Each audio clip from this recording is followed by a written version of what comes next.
In a time where toilet paper and eggs is like 6, 7, 8, 9, $10, not even joking, how am I able to even have extra money to spare to pay off debt? This is the average story for most Americans, and I'm pretty sure a lot of other individuals around the world. Stay tuned. I'm going to go over it all how I escaped staying broke.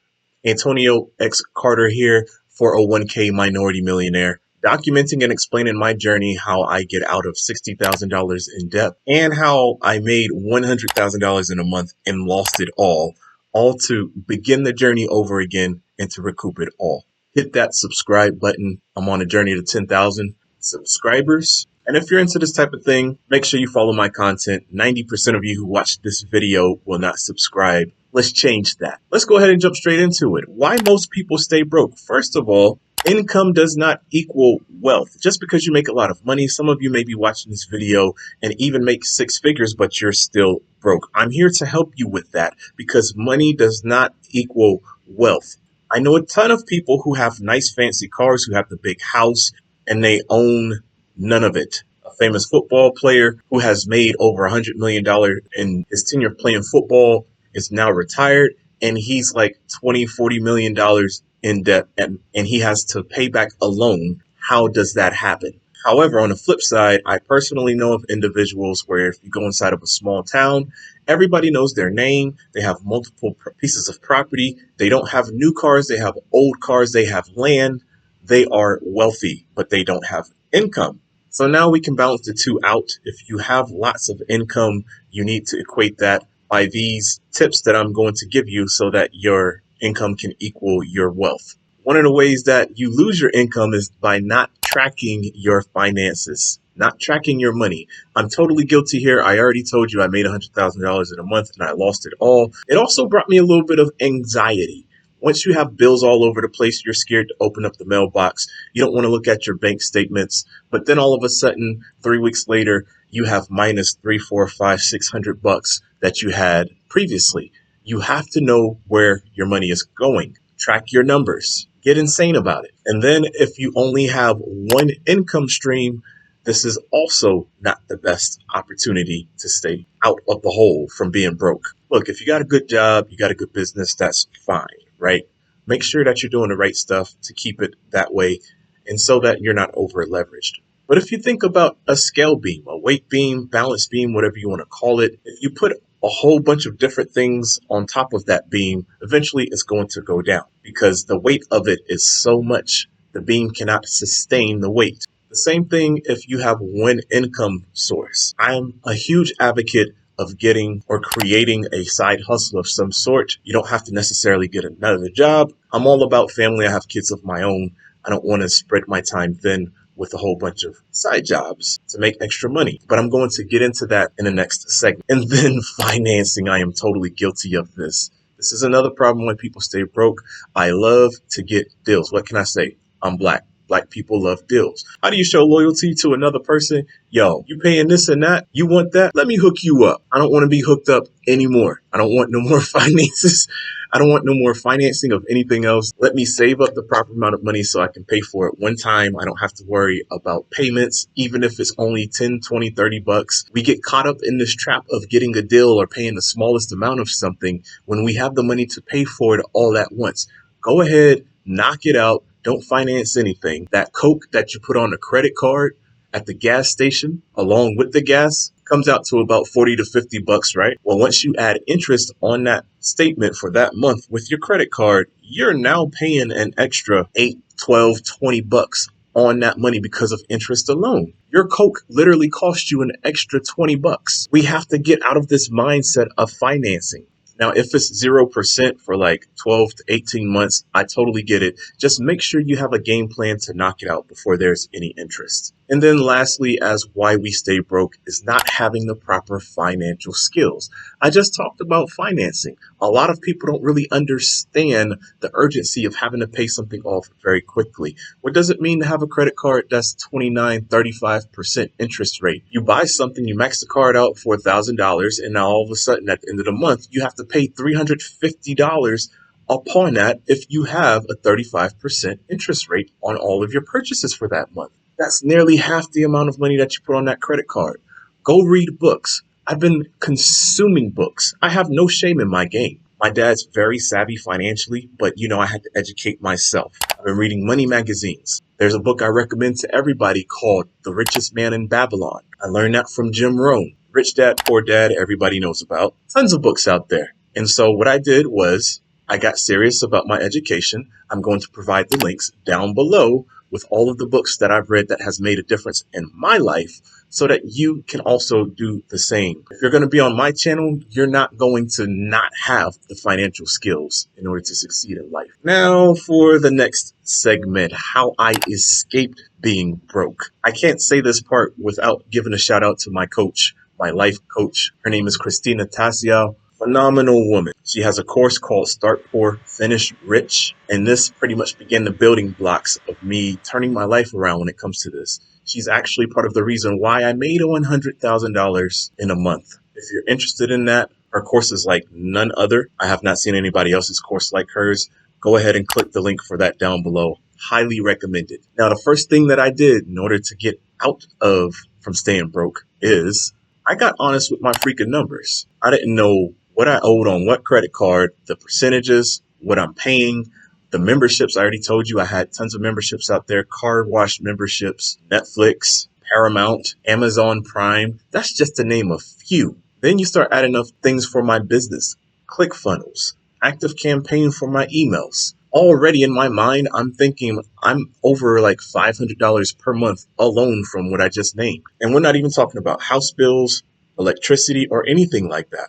The necessities. I had to get real about my numbers. I get it. It's a lot, right? You've been doing this whole thing for months to years. You've never opened up the account because you are scared of looking at that number. But listen, the power comes whenever you learn whatever you owe, what it takes to get out, and you develop a plan. But you have to know your numbers. So I challenge you, go ahead, muster up the strength to do it. If you only have enough motivation to do this for 15 minutes, knock it out right now. Pause this video and come back after you've put your numbers inside of a spreadsheet. You cannot gain control of your future until you know your numbers. One of the things that I started doing was calling my credit cards that I owed and said, hey, listen, these payments are way too high. I'm trying to knock them out. I cannot make this type of payment every single month. So I need you to come up with a payment plan. And what they would do, they would check their system and see what they can do for you. If the numbers is just not low enough, but you have to kind of play things a little smart because sometimes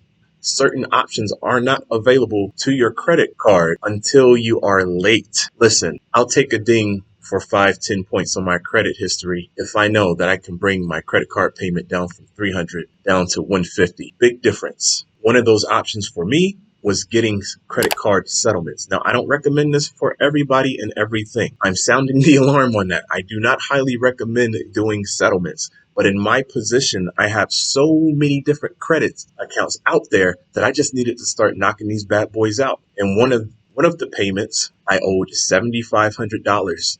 And the credit card payment was $297 a month. The other one, I owed $3,600. And the payment for that was like $281 or something like that. But it was over $500 per month just off of those two accounts. So I said, hey, if I was able to pull up $4,500 for the $7,500 account that I had, would you take that as a payment, as a settlement? They said yes. I did the same thing for the other account where I owed $3,600, except I used my side hustle to pay that off a whole lot quicker as opposed to just paying it off in one lump sum. Just like that, I'm able to get $500 a month back in my pocket and pay other bills. The downside is you get what's called a charge off, and I have to report that as income for the amount that I saved on my taxes. And also on my credit report, it shows that I settled for this account instead of paying it in full. You have to figure out whether this is worth it for you and your situation or not. On the same note, you can go out and get a loan and get what's called a consolidated loan. Combine all of your payments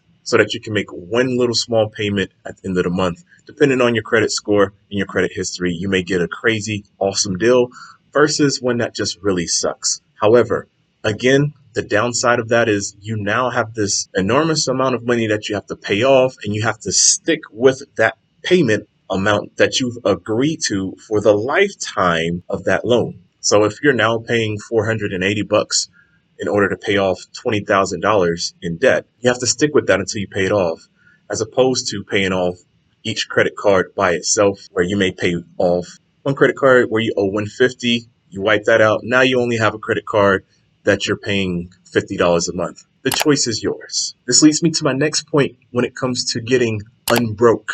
I'm coining that term. I spoke about using a side hustle in order to pay off one of my debts. That side hustle for me is my photo booth business. If you guys check out my channel and you see some of my other videos, I strongly believe in developing a side hustle. I have more than one, and this one is probably the most lucrative by far. It takes a little bit of time, but listen, if I'm able to make $500-$600 in 2 to 3 to 4 hours of time, that is extra money that I can throw at any type of bill that I want to. Now, instead of making minimum payments for 6 months to equal $600, I can now take a $600 payment, boom, drop it on the principal, and now the bill that I have, instead of paying it off in 1 to 2 years, I pay it off in 3 or 4 months. You need a side hustle to get unbroke. This is why I say you need more than one income, more than one source of income. I also have an affiliate marketing business. I teach people how to make money online. I do this myself in my own business. You're a product of what I'm doing right now. I'm creating a video, and I also recommended the course that I told you about when it comes to starting poor and finishing rich, how I was able to make $100,000 in a month with Christina Tassiel's program. It worked for me. I know it can work for you. Go ahead, click the link for it below, because this allowed me to create my side hustles. That's where I got the idea from, and I've never looked back. Once again, the link for that is down below in the description. Click it and check it out. Then the next step for me to get unbroke was I live below my means. I used to go out to Dunkin' Donuts and get a coffee every single morning. Not the cheapest habit, not the best habit to have, but I did. But if you do the math on how much money you save if you stop getting this stuff every single day, you stop going out to eat, which is easily $50-$60, especially if you got kids. You stop going to that grocery store, getting all this name brand stuff all the time. Go to Costco and get you some bulk stuff so that you can purchase it one time and stop making these trips, paying $6 for gummy bears. Oh, that's just me. I'm sorry, I'm guilty. Then after you do all of this, let me give you some quick bonus tips. Attack one debt at a time. Create some bullseyes, some quick wins. If you have a small debt that is like $1,000, go ahead and knock that bad boy out. Stop playing around with it. Stop taking all day. Start knocking them bad boys out, and you will be surprised once you get focused how easy this course of action will be. Now, there's the debt snowball method. There's the debt avalanche method. Pick whichever one's going to work best for you, whether you knock out the smallest debt or whether you knock out the one that has the highest interest rate with the highest monthly payment. It doesn't matter. Pick one, attack that bad boy, and knock it out. Do not quit until it is paid off. 6 months to a year of getting serious can make a lifetime of improvement. And then lastly, your boy started investing. I have an M1 account and Coinbase. I invest in crypto. It's been wonderful. It's been creating extra money. Once I invest inside of my M1 account, I have stocks that create dividends. That's free money. And I can pull from that money if I need to do something serious without dipping into the original money that I invested with. So that pretty much sums up everything. I did have business funding. That's where some of the credit cards are from. I was able to get funded up to $100,000. I've been able to pay off some of those credit cards, but that's because I did not do my business wisely. Another bonus tip here, once you get money, pay people back, pay things off back. Don't wait for the last minute. If you make some money in a business, side hustle, just pay the stupid thing off. That's really where I got into a lot of my trouble. I made so much money, but I just didn't. There's no way I should have this much credit card debt or loans or whatever the case may be, because I had the money to pay it off. But instead, I'm trying to finance everything. But if you have a legitimate business and you are responsible and you pay things off, you're already making money in your business. You just need a little bit of funding to help you. I have a link for you down below to help you get business funding. So that's it, guys. I hope that you enjoyed it. I was very transparent and vulnerable here. Hopefully it helped you out. If you like this type of content, go ahead and smash that subscribe button. I'm also going to be paying off another credit card here this week. I'm going to make a video about it. But what you need to do next is watch this video. It's going to help you along your journey. Don't forget to check out those recommendations down in the description. I'll see you guys in the next video. Antonio X Carter, 401k millionaire. We out of here.